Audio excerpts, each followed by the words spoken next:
Hello YouTube. This is a grinder project I'm working on. It has a diamond disc blade on it. Showed in a video, I can't tell you the name, but it was part of a rock machine. There was like 4 different grits. These plates pulled onto the plastic.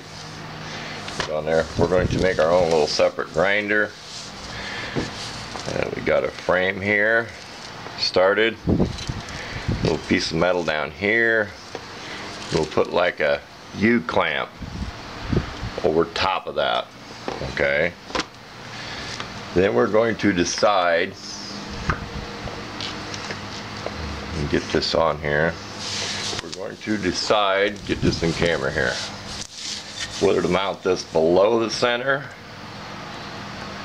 which I'm thinking of, or above the center. This is a piece of 2" by 1/2" thick aluminum stock.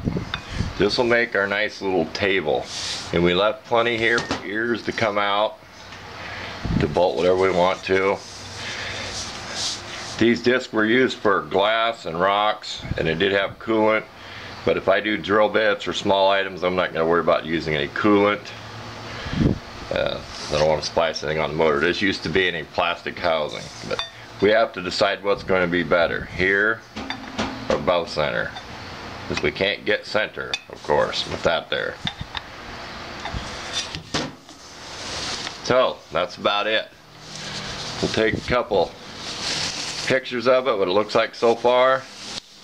Little 115 volt motor, 120 watts. It is a magnet motor, whatever they call those. Permanent magnet motor in there. It is magnetized.